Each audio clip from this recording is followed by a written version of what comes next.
Making a bar chart is easy, and by the end of this short video, you're going to know how to do it yourself. The best and easiest way to do this is with Excel, so step one, of course, is to open up your spreadsheet. If you're lost at this point, I don't know what to tell you. In this example, I've got a list of various drinks over here, along with the quantity that I sold. And over here in the yellow, I have each drink listed once, and then this is automatically pulling the average quantity sold for each type. Now what I want to do here is make a bar chart for the data in this average yellow section that I just talked about. Now the first step of what to do here is super important. It's called the subscribe and like function. You're going to want to go to the video that you're watching right now and click on that like button and make sure that you're subscribed if you haven't already. Now back in our spreadsheet, the second step that we're going to do is highlight the area that we want to make that bar chart for. So here I held down on my cursor and I highlighted from F1 over to G9 it looks like. Up top here, we're going to want to go over to the insert tab, and then over in the charts area, I'm going to click on that little drop down arrow. And you can see that Excel has lumped together column charts and bar charts. If I highlight over each one, Excel is going to give me a preview of what it looks like.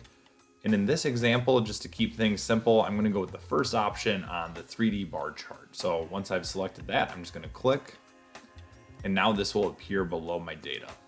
Now already this is looking pretty good, but I'm going to show you how to change some things to make it look better. Once you're clicked into the chart itself, you can see that a couple new areas up top have appeared here. And the one that we want to focus on right now is called chart design. In this chart styles area, you can select any of these prefabricated styles, and it's going to change how your chart looks down below. Now these are purely cosmetic changes. They don't really change what the data actually is. So you can pick whatever style suits you best. I'm going to go ahead and I'm going to click on this one. The next thing that I want to change is the title. It automatically defaulted to what the name of one of the columns was. But if I just click on the title, you can see that the text cursor appears. So I can just highlight everything and then type what I want. So I'll say average quantity sold. So this is starting to look pretty good, but let's change a couple more things on it. If you click this plus icon in the top right, it's going to open up some fields that don't come inserted in your chart by default. One thing that I feel that this is really lacking is an axis title. So I'm going to click that checkbox so that it appears. And you can see when I did that, I got a y-axis title over here and then an x-axis title down here.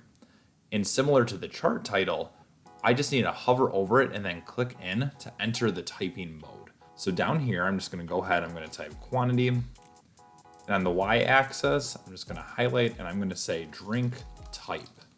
I'm not going to get too into it, but if you find that you don't want blue columns for some reason, you can click once into the column to select all of them, or you can click twice on a certain one. And in this example, you can see here that just grape is selected. I can go over to the home tab, go down to this little paint bucket here, and since it's grape, let's make it purple. And you can see here that it's switched the color to purple. So maybe if you've got a chart that you feel that colors are relevant in, you can go ahead and switch it that way. Another thing that's important to note is that the chart is just a reflection of the data. So if I wanted to switch, let's just say the 72,000 of chocolate milk up here, there isn't a way to click into the chart and change that number. What you'd want to do is go up to where chocolate milk is up top, and let's say that I want to type in 50,000 this time. I'm going to change the data up top, and when I click enter, you can see that the chart automatically updates. That's going to be the same for things like names. Let's say that I've got a typo and this isn't chocolate milk. It's supposed to say super chocolate milk. So if I were to go up here and type in super chocolate milk, you can see that the chart below updates automatically. And that's pretty much the basics of bar charts in Excel. If you found this content helpful, please subscribe to the channel so you don't miss out on more. Thanks for watching.